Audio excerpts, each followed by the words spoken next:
Shalom, mes bien-aimés dans les Seigneurs. Je vous salue tous dans le nom de Jésus-Christ. Je suis très contente de vous retrouver ce soir. Merci de me prêter votre attention. Je suis là pour partager avec vous la parole de Dieu, comme je l'ai toujours faite. Nous allons prier pour une minute. Père, merci pour ta parole. Merci pour ces moments favorables que tu nous as encore accordés. Merci pour tes enfants qui sont là, qui veulent écouter ta parole. Seigneur, merci de leur parler. Toi qui connais leur cœur, qui connais leurs préoccupations, leurs besoins. Seigneur, parle à chacun de nous. Parle. Laisse que ta parole puisse édifier quelqu'un. Laisse que ta parole puisse fortifier quelqu'un ce soir. Dans le nom de Jésus-Christ, j'en suis prié. Gloire et louange à ton nom. Merci Seigneur Jésus-Christ. Amen. Ok. Comme je le disais, la fois passée, nous avons parlé de la foi dernière. J'ai eu à partager avec nous sujet de la foi. Et aujourd'hui, je vais ajouter ceci. J'avais déjà dit que la foi était une assurance, une certaine assurance, une surassurance de son Dieu. Et la foi, c'est la réponse de l'homme par rapport à la parole de Dieu. La foi, c'est croire en Dieu entièrement. Et deuxième phase, ce que je veux dire aujourd'hui, c'est que la foi consiste à parler. Sans confession, la foi n'est pas entièrement parfaite. Tu peux croire, oui, je crois en Dieu. Tu crois en Dieu, tu crois que Dieu peut faire ça, mais tu ne dis rien. Si tu crois en Dieu, tu dois le déclarer, tu dois le dire. Si tu crois que Dieu peut tout sauf rien, il faut le dire. Si tu veux plus vivre, si tu étais par exemple, je ne sais pas quelle est peut-être ta situation, tu peux être allongé dans l'hôpital, sur le lit, dans l'hôpital, tu es malade, tu crois que Dieu peut te guérir. Mais il ne suffit pas seulement de croire, il faut le dire. Il faut le déclarer avec ta bouche. Et nous avons bien vu l'exemple quand Jésus-Christ a mordu l'arbre du figuier. Il a parlé, il a déclaré avec sa parole. Et le lendemain, ils ont vu que le figuier était séché. Donc, la foi consiste à parler. La Bible dit dans le livre de Apocalypse, Apocalypse chapitre 12, verset 11, qui dit, ils ont vaincu à cause du sang de l'agneau et à cause de la parole de leur témoignage. Ils ont vécu à cause du sang de l'agneau et de la parole de leur témoignage, et la parole de leur bouche, et la confession de leur bouche. Leur confession, parler. Parler est très important en tant qu'enfant de Dieu. Un enfant de Dieu, c'est quelqu'un qui parle beaucoup.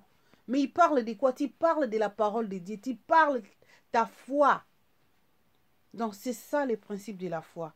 Donc, je crois que par rapport à ces termes, nous avons mis un terme.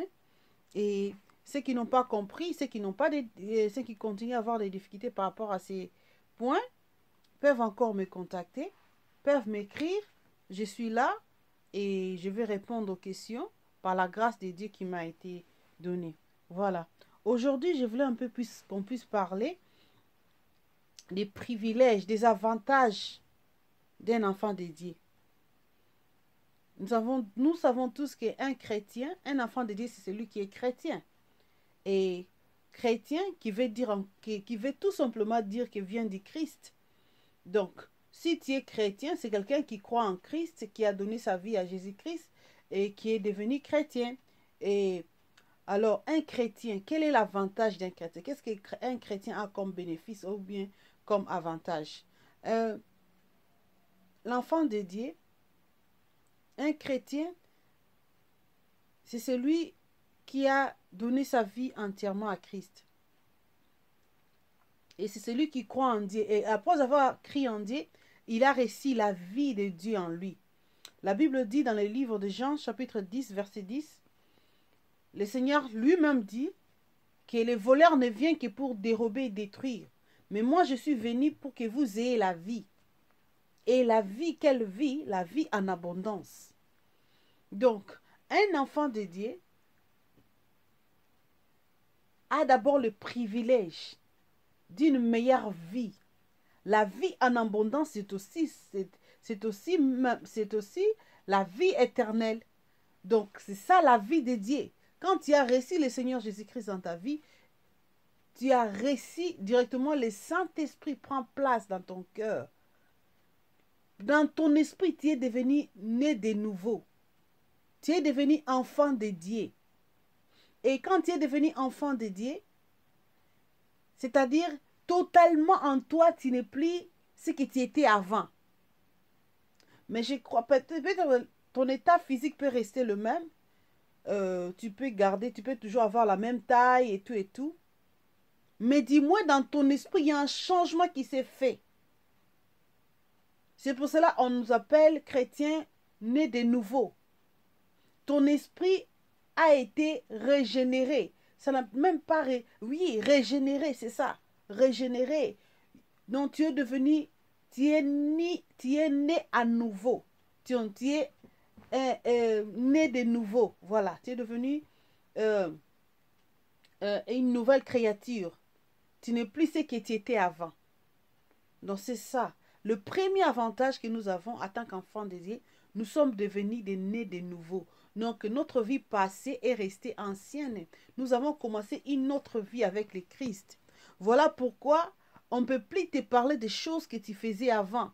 Si tu volais ou bien si tu étais pite, si tu menais une mauvaise vie, c'est par rapport à ce que ce qui possédait ton esprit. Si tu n'es pas, quand tu n'étais pas encore né de nouveau, celui qui possédait ton esprit, c'était le diable. Alors tu marchais selon son commande. C'est lui qui avait le contrôle de ta vie. Il te dirigeait comme nous dirigeons la télévision avec la télécommande. Il avait ta vie comme télécommande. Il te pousse à faire de mauvaises choses. Tu verras, il y a ceux-là qui ne sont pas chrétiens aujourd'hui, tu vas les voir, ils font du mal tous les jours. Même s'ils décident de laisser aujourd'hui, demain ils reprennent encore à faire la même chose. Pourquoi? Parce qu'ils sont possédés dans leur esprit. C'est parce qu'ils n'ont pas Christ en eux. Et quand les jours où ils vont donner leur vie à Christ, c'est là où Christ prend contrôle de leur vie. Donc c'est ça. Ça, c'est le premier bénéfice que nous avons reçu. Nous sommes devenus des nés de nouveau. Nous sommes devenus des enfants de Dieu. Nous avons reçu la vie de Dieu en nous. Maintenant, cette vie de Dieu que nous avons reçue, qu'est-ce qui est dedans? La vie, dans la vie de... Parce que, tu sais, vous savez, quand tu donnes ta vie à Christ,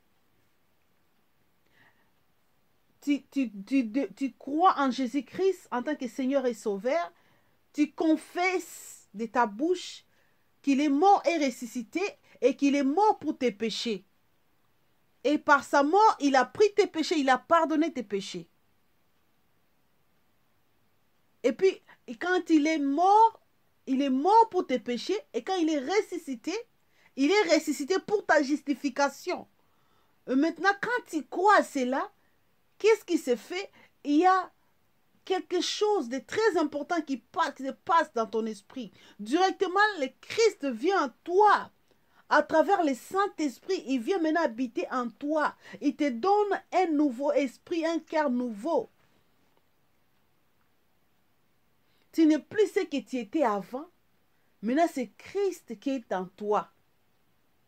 Voilà pourquoi dans les livres, dans la Bible, dans le livre de 2 Corinthiens chapitre 5, verset 17, la Bible dit, si quelqu'un est en Christ, est une nouvelle créature. Je veux lire s'il vous plaît. 2 Corinthiens. 2 Corinthiens, ouais, 5. Voilà. La Bible dit, si quelqu'un est en Christ, il est une nouvelle créature. Les choses anciennes sont passées. Voici, toutes choses sont devenues nouvelles.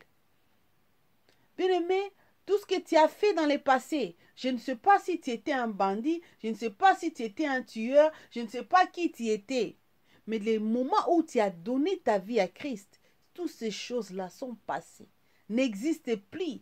Dans les mémoires de Dieu, c'est déjà effacé. Il te voit maintenant un être nouveau.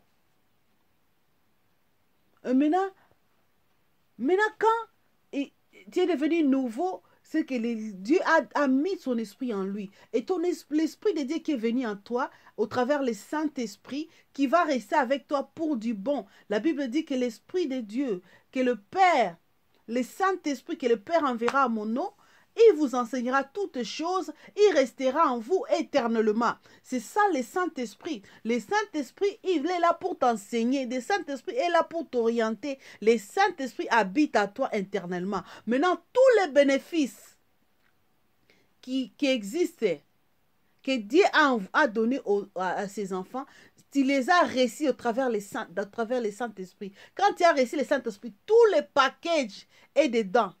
Tout le paquet est là complet.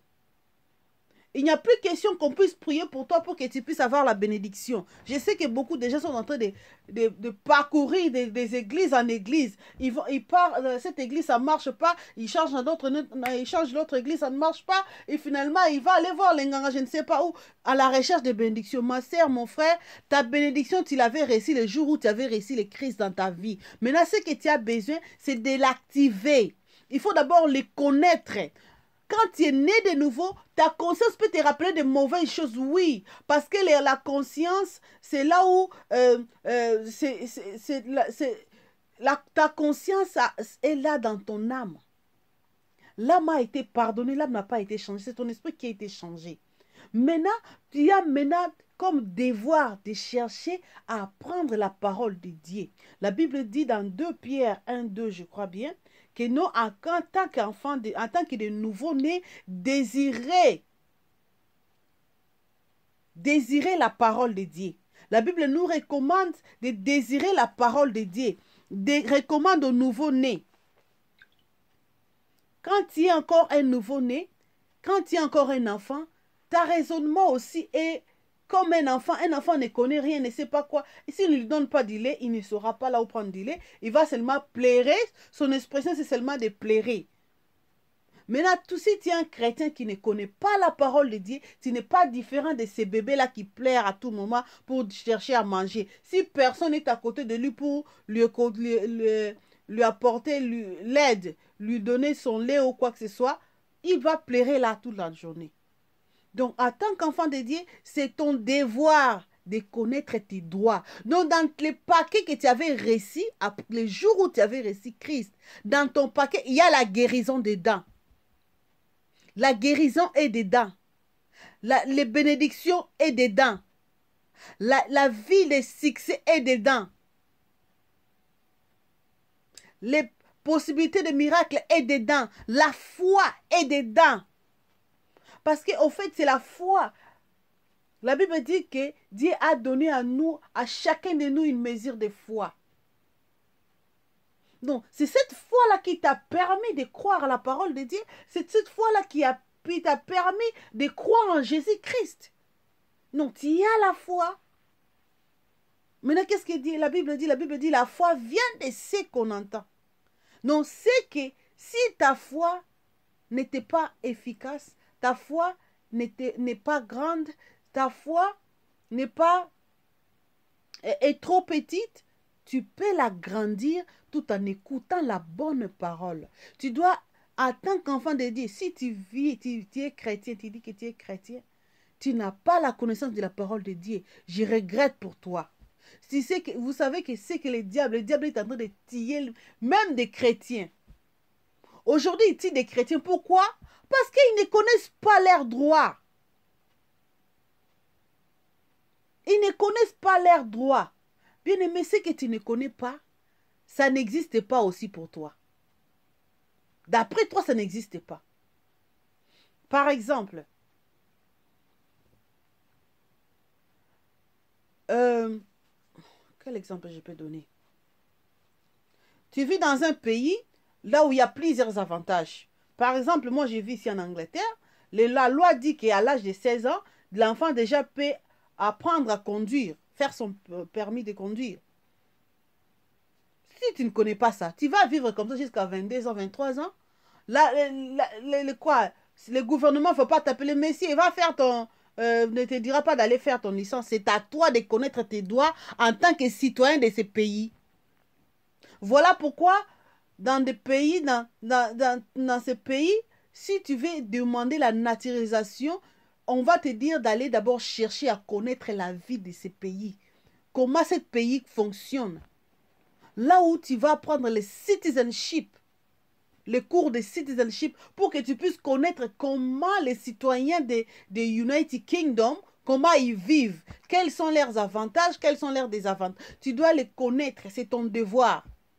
C'est de même façon aussi, nous les enfants de Dieu, nous devons connaître comment notre Dieu fonctionne. Qu'est-ce que nous avons reçu les jours où nous avons reçu Christ? Qu'est-ce que nous avons comme bénéfice? Qu'est-ce que nous avons comme intérêt, comme avantage? Est-ce qu'un chrétien, le diable peut le tuer? Est-ce qu'un chrétien, la Bible dit que toute arme forgée contre toi sera nulle et sans effet. Maintenant, qu'est-ce qui fait assez qu'on puisse t'attaquer et puis on t'attrape? D'abord, un, c'est la manque de foi. D'abord, un, c'est quoi? C'est l'ignorance. Deux, c'est la manque de foi. Parce que quand tu es ignorant de ce que tu es, par exemple, tu peux sortir la nuit comme ça, tu ne sais pas qu'il y a un trou là-bas. Par erreur, tu vas tomber dans ces trous. Mais si tu connais qu'il y a un trou là-bas, tu ne vas pas passer de ce côté-là, tu vas passer de l'autre côté. Non, non, tu feras attention. Non, non, non, il y a un trou ici. Voilà. Donc, en tant qu'enfant de Dieu, tu ne dois pas être ignorant. Donc, le jour où tu avais reçu Christ, c'est le jour où il t'avait donné toutes sortes de bénédictions. Toutes sortes de bénédictions que tu peux chercher, que tu peux avoir besoin, que tu as besoin est déjà en Christ. Est déjà en Christ. C'est là où tu vis.